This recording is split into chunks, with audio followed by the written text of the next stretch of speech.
Welcome to another RDWorks Learning Lab. You can see the machine actually buzzing away down here while I'm talking to you. What am I doing? Well, let's just have a quick look, and it's like a preview of what we're going to be talking about today. As you see, I'm starting to use those heat-sensitive tiles that I mentioned to you last time. I'm using these laser tiles that were sent to me by Mike Henry, and for that I have to be eternally grateful because I can't buy these in the UK. They're from an American source, and he very kindly sent me some to try. Now Mike has got a thunder laser anyway, and he's also got one of the compound lenses that they supply, so we're able to compare notes. Now, as I mentioned to you in the last session, it's absolutely impossible to get 1000 dpi physically down onto a piece of material. Now, I've already done a few tests beforehand, otherwise I wouldn't have been scanning that tile. And we'll go through the preparation that I did before I attempted to scan that first tile. One of the major preparation things that limits what we can do and makes sure that we will never ever get to 1000 dpi is the performance of the high voltage power supply. Now, I mention the power supply in particular because it is crucial that you have a good power supply before you start even attempting to do any of this dot work. And that will become obvious in a minute when I start talking about the details of how the power supply can affect your performance. But before we do that, what I want to do is take a quick look at, here we are at the cheaper end of the market. Everybody's got probably one of these in their machines, an MYJG. If we take a look at the specification sheet for any of the MYJGs, we shall find that it clearly says here that we've got a response speed of less than or equal to 1 millisecond. Now, if we go and look at somewhere like EFR Laser and look at their power supplies, we shall find in their specification sheet, again, less than 1 milliseconds from the switch signal to the time when the output current rises to 90% of the set value. So EFR are very clear that their high voltage power supplies are fast responding as well. Now, here we are right at the top of the market. The most expensive power supplies that you can buy are from Recce or Ressi. You say tomatoes, I say tomatoes. If we take a look through the specification that they publish, it's pretty basic, and there is no mention on there about response speed. I've played with several machines that have got Ressi or Recce tubes in them, and to be honest, I've not been over impressed. Ressi only make high power tubes which are designed for cutting. They're not really designed for engraving, and so consequently it doesn't really matter if the response speed is a little bit on the drag.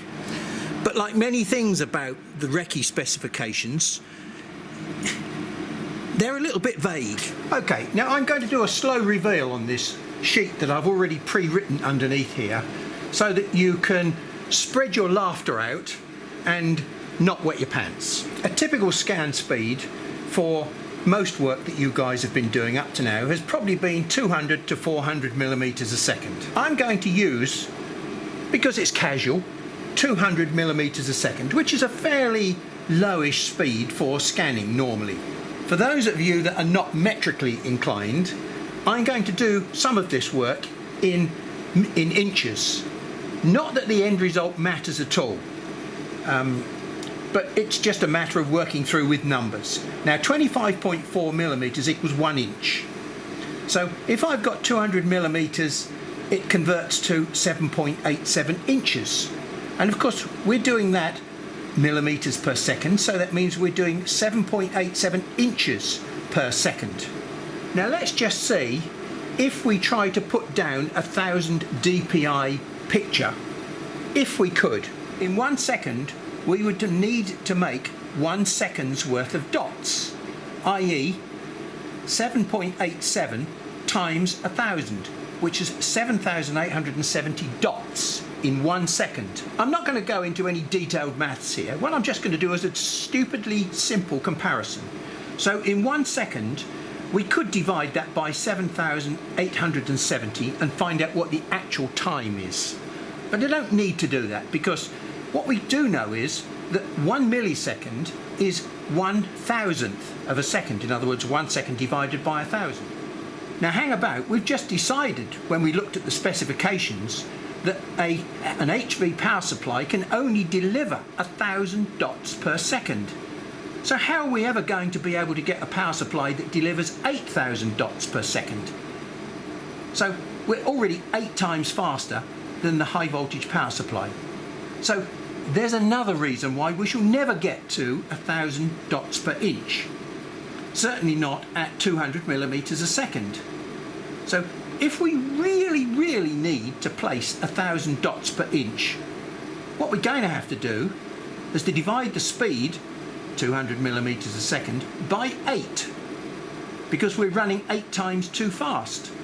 So to get the dot speed back to the capability of the power supply, we're going to have to run at 25 millimeters per second. As well as the physical impossibility of being able to damage material at 1,000 dots per inch, you can't even do it with the power supply.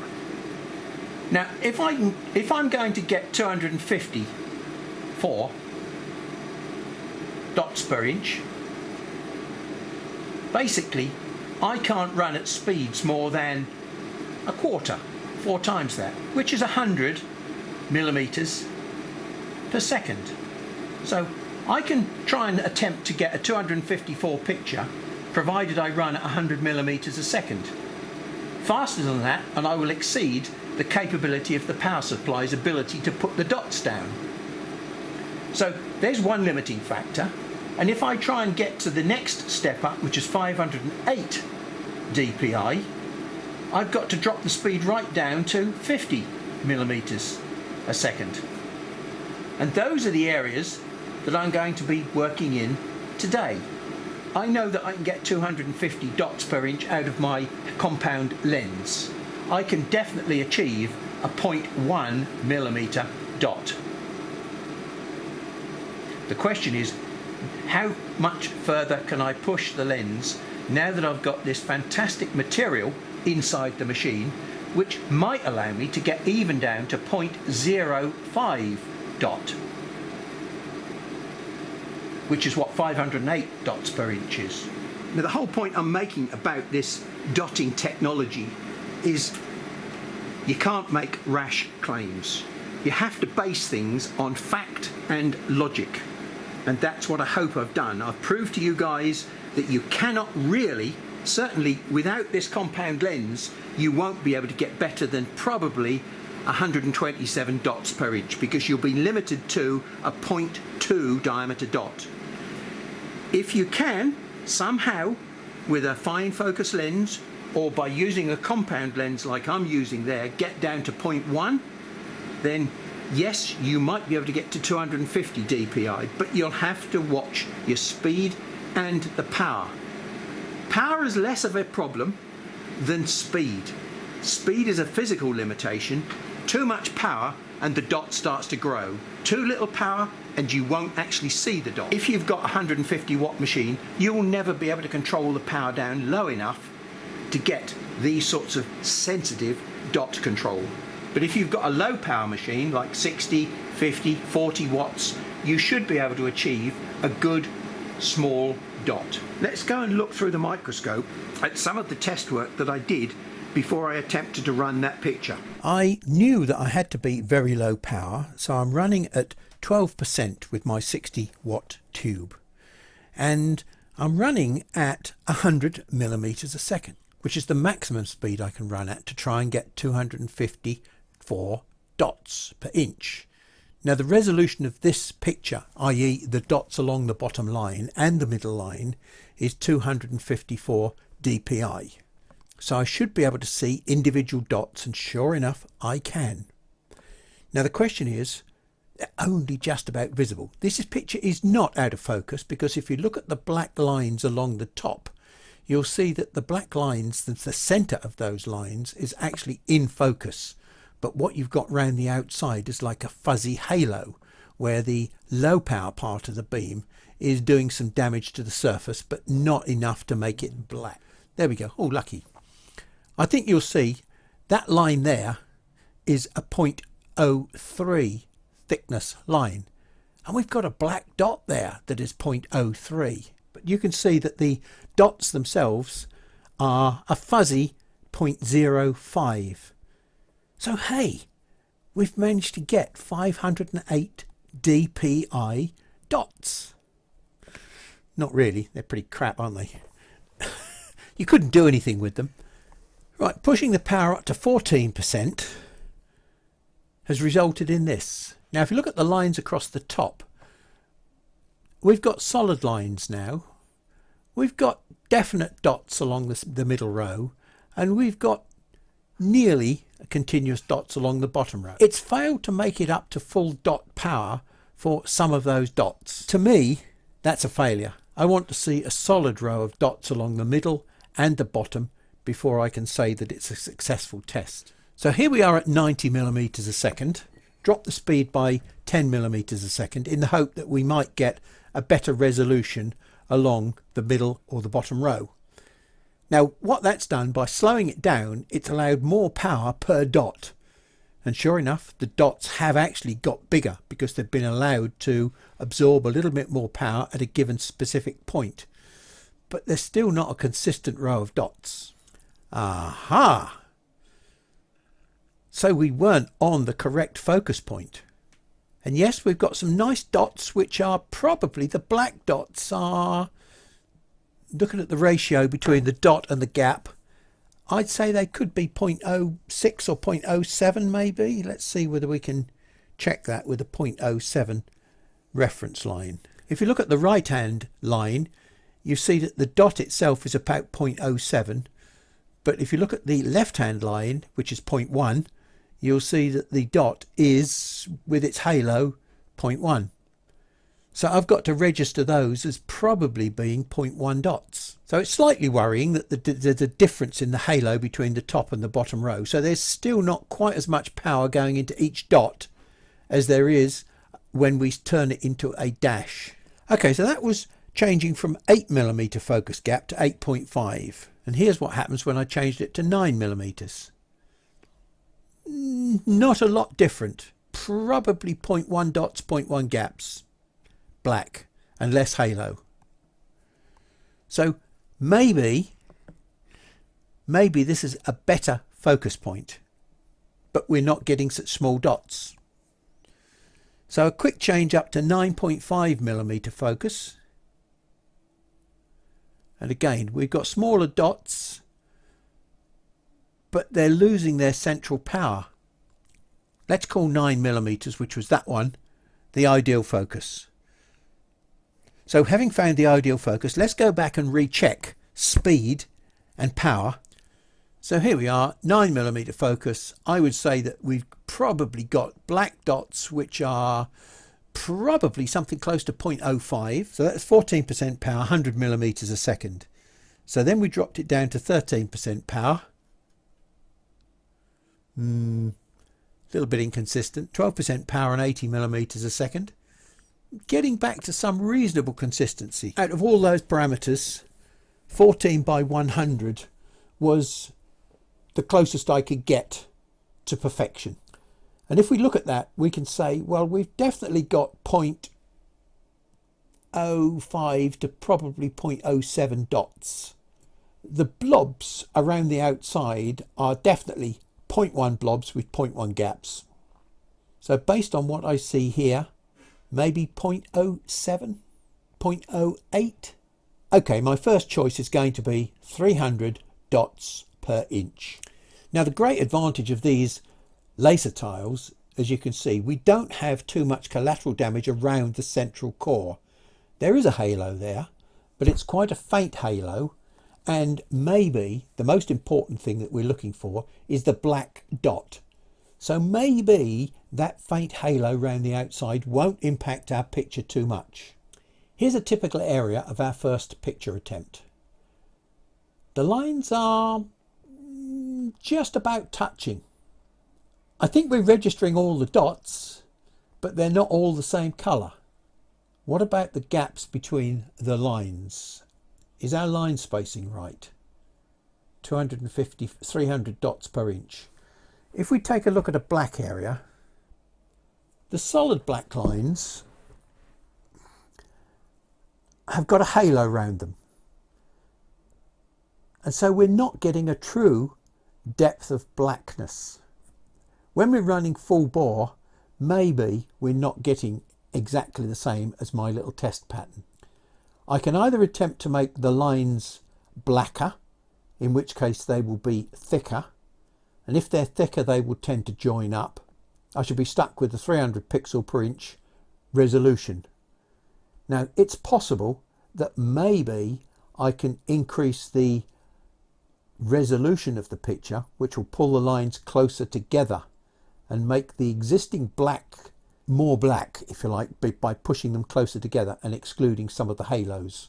We'll go back and see if we can push the resolution of this picture up to 500 dots per inch without doing any serious damage to its quality. While this picture is being burnt, I need to point out to you something that I have mentioned many times before, and that is what you can see happening at the surface.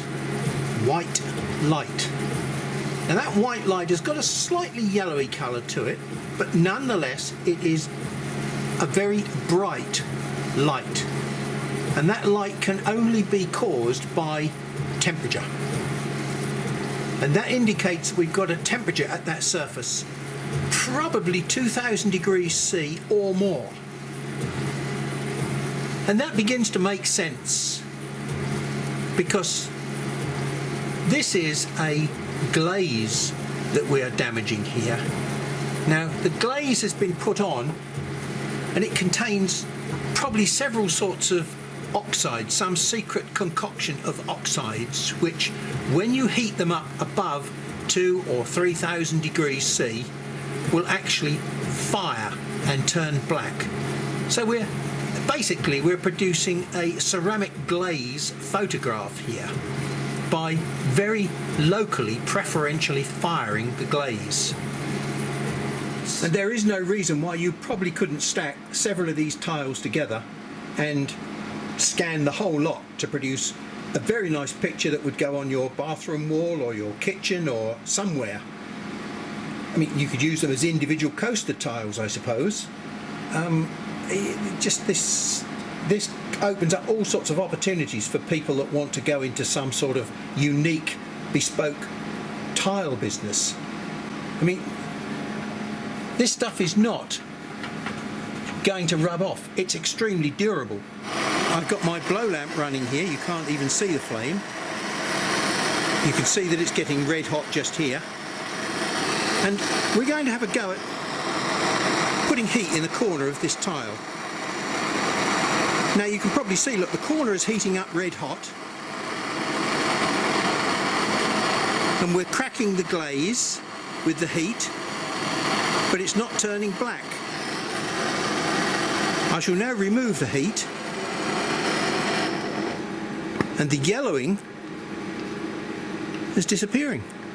So that glaze could easily be fired on there, clear, and then what we're doing, we're interfering with the chemistry of that surface at a much, much higher temperature.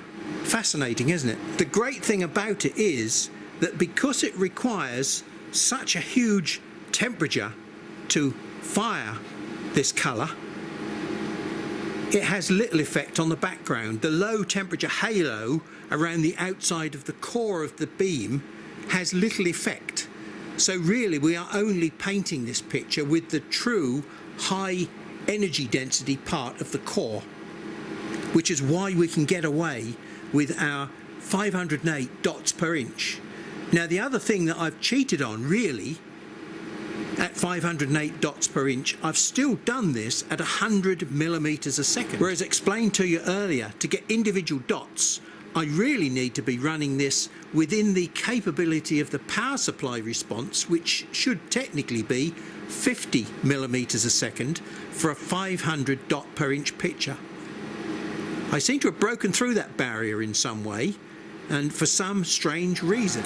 Well, I think it clearly shows you that with the right sort of approach, we can do quite amazing things with our very simple and cheap Chinese technology. We don't need expensive, high-quality industrial machines to do this sort of work if we understand the parameters of what we're working with. Understanding a problem gives you 50% of the solution. And stood side by side there, we can see the contrast difference between the 256 dot per inch on the left and the 508 dot per inch on the right. We really need to look at the 508 resolution picture under the microscope just to see what we've created. Well, here's what 508 pixels per inch looks like. Now, we still haven't got rid of all of the grey. The grey has gone a little bit darker, but I think that we could probably maybe push the power up a little bit, or, as my rules say, bring the speed down. Hello, I can hear you say. What the heck is going on here? What's all this? Well, it's actually a very simple experiment.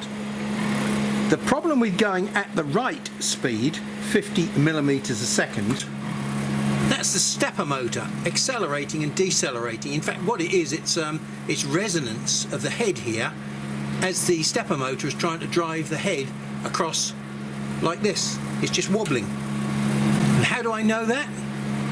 Well, now I want you to listen for a minute. At the end of the stroke, boing, boing. Can you hear it vibrating at the end of the stroke?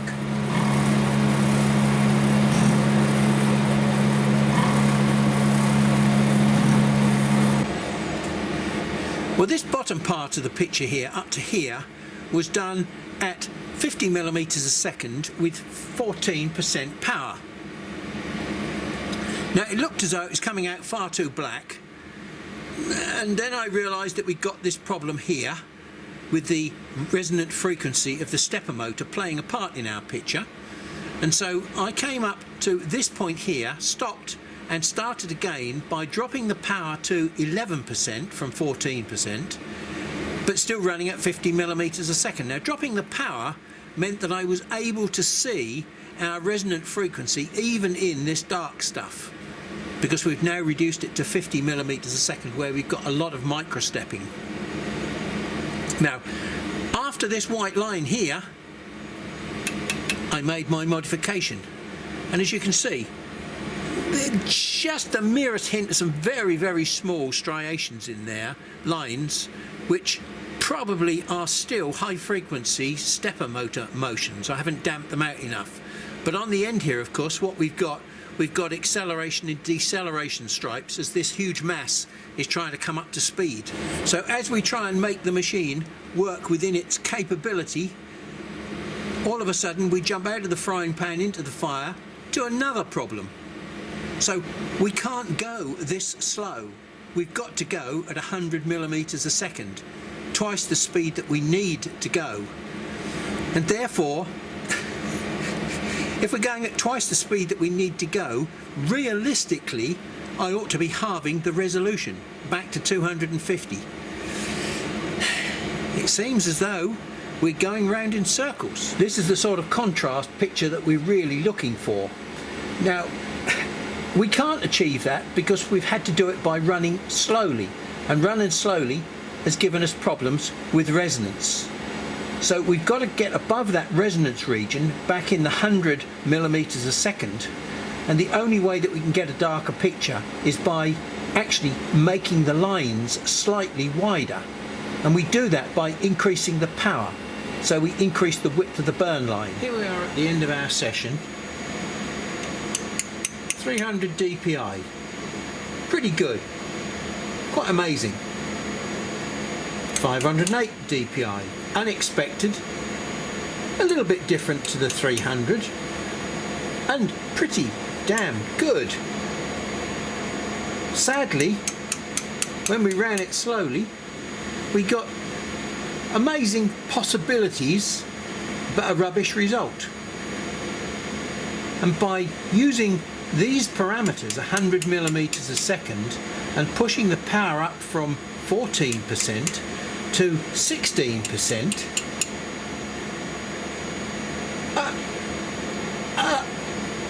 words fail me. There is no other word to describe that other than perfect. We'll just go in and have a close look at it. I mean, this is really like looking at a photograph. Look at the quality of that eye. The definition on the characters around that dial.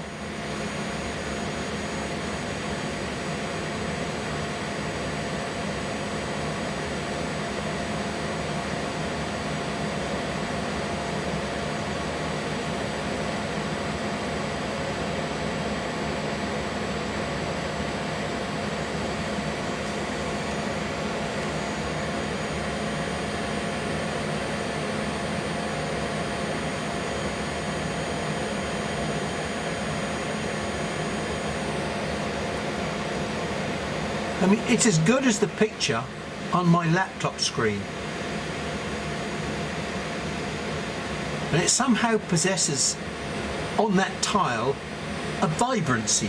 I can't explain it. It's more than a photograph. Sorry, I just can't stop laughing. Eat your heart out, Mr. Thunder Laser. We've done it the proper way. 508 dots per inch. Fantastic image, and it's all thanks to this laser tile, which allows us to get a really crisp dot, 0.05 dots. Now, I'm not going to bother to go and look at this under the microscope because, hey, it tells its own story. I don't care what it looks like under the microscope. This is just one step beyond anything I'd ever imagined I'd be able to achieve with this machine.